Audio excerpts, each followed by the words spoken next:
Hello class, this is AJ Bronson speaking. I chose to do this project on Zurb, or Zurb Foundation rather, and Zurb is a responsive front-end framework. It uses a responsive grid to lay out the UI components like forms, buttons, nav bars, etc. It's basically like Bootstrap or some of the other frameworks, Materialize, which I've personally never used. Anyway, it's important to note that it's a project, an open source project, but it's maintained by Zurb. And just a quick background on Zurb as a company. They're a design company, and I believe they've been around since 1998. And they have worked with extremely large companies, eBay, Facebook, Pixar. The list goes on and on. I thought it was funny. We'll jump over here to a web browser. For a design company, I have no idea what's going on here. Seems like the entire front page is blank. Maybe by design? Is that like the new look? I don't know. Actually, let me try that in Chrome. Okay, so in Chrome, I'm getting this background picture or something. So I don't know what's going on. Don't use Safari, I guess. Actually, I think that I may just have Flash blocked or something.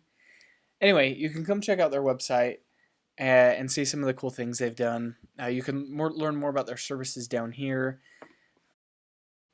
Oh, and this is good. We've designed the most advanced responsive front-end framework in the world and made it free for all. Kind of a Google Apple mix there. The verbiage, most advanced framework in the world. It's very Apple-y, and we've made it all for free because we collect and sell your information. Anyway, I recommend coming to check out the playground area and seeing some of the cool things that they've done and some of the things that they're capable of. So one thing I noticed right off the bat was their responsive tables down here. If you've ever used Google Sheets, you can appreciate someone trying to improve upon responsive tables. And it looks like they've added a bunch of cool plugins. jQuery, here's this jQuery plugin here. So, lots of cool stuff. Back to the presentation. The purpose, Zurb kind of emerged the project to develop front-end code faster and better. This has especially been helpful in startups to allow developers to get right to the meat of things instead of having to worry about all of this junk. So you can kind of see a history here of Zurb. In 2011, they became open source. That was version 2.0. 3.0 released in 2012, 4.0 2013, etc. 5.06. We're currently working on 7, which is supposed to drop support for some older browsers and do more work with the whole grid system thing. So anyway, the point of this is to show that they make pretty frequent updates, which is awesome. Oh, an email foundation was released in 2013, and app foundation in 2014. So yeah, they make fairly frequent updates to this. So it's a mobile-first responsive framework built with Sass and SCSS, giving designers the best practices for rapid development, which is important for startups. I think I mentioned that on an earlier slide. So really great tool for rapid development.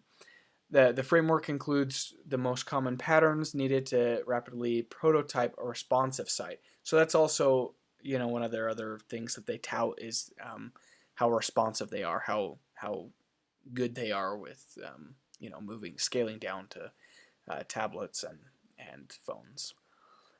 So how do we get started? Go to a web browser and just Google Zurb Foundation. You'll see this get started link right here. And if you go there, now click Foundation for Sites, yeah. And the fastest way, I think it tells you this, the fastest way to get started is just to click this CSS. So on this page, you can go through and customize all sorts of things on here. You can download different, like the Essential, Custom, SAS, Complete, whatever you want. You can customize all of this stuff, things like that. Oh, and you can find previous versions here, which is cool that they support that. We're just going to download the complete, download everything complete to get started. Great. So once you've got that downloaded, you can open it up and let's take a look. So there's two folders, this JS and this CSS. The app.css is blank. This is just for you to write your own CSS in for the application. And then of course you've got their foundation and minified CSS files that you can import. In the JavaScript folder, you've got this vendor folder that has their stuff again, their JavaScript file and their minified jQuery, and then this whatinput.js, which if you're not a web guy like me, I had to look this up. And it's actually a framework for handling input events through like click events from a mouse or keyboard. If you want to learn more about that, you can actually come here. This is their documentation and their GitHub. There, I'll open that up so you can copy the URL if you're interested in learning more about that.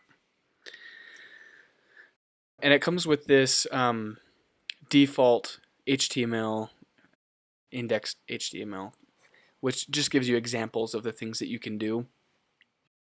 You'll notice that they're importing their foundation.css and at the bottom their foundation.js, not the minified files. But in taking a look at that here, it's pretty cool that they give you this, just kind of like a welcome to Foundation. Here's what you can do. I'm a big fan of their styles, these buttons as you can see over here, kind of the squared off look. I don't know, I guess it's kind of refreshing after seeing every site with Bootstrap, it feels like. But you know, you just got the normal radio buttons, check boxes, text boxes, the grids. This is big, obviously, for their scaling to different sizes and stuff. So anyway, they just give you a good template to start out with. Great. So I created this example project based on the template that they had given us. Just changed some things around a little bit. You'll notice how nicely it handles the resizing of everything, as you'd expect from a framework like this. No media queries or anything, so it just handles all of that automatically, which is really nice. It keeps it looking good. So I created these mystery boxes, these buttons, to incentivize all of us to stay strong. We're nearing the end of the semester, graduation for some of us. And so let's go ahead and take a look at box number 1. This is Buddy. He's my little Yorkie. He hates this sweater, by the way, but he's enjoying that it's getting warmer outside and he can actually take some walks. Mystery box number 2. This was a meme I saw about a day without a woman. This one in particular, count your many blessings. And mystery box number 3. Oh, Timpanogos and the Provo Mountains. So as we're warming up, nearing summer, something to look forward to, the hikes and the good times. Again, you'll notice just how nicely this, resizes everything. So taking a look at the code, you've got the whole row column thing that we're used to using. I did the same thing for the buttons there, and then my image down below. I'm just importing the normal imports that they had for their JavaScript.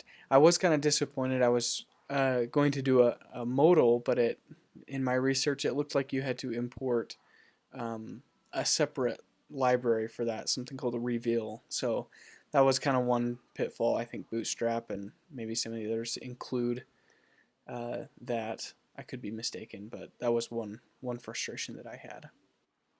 And that concludes the presentation on Zurb Foundation. I've definitely learned a few things and found it refreshing to use a different framework besides the Bootstrap and Materialize that we're all used to. Just to reiterate, it's an open source project maintained by Zurb. They're a design company. It's extremely easy to use and get started with, which is why it's used heavily by startups, allowing for rapid development. And it's very responsive. So it's designed with mobile first in mind, which is what we all should be doing these days.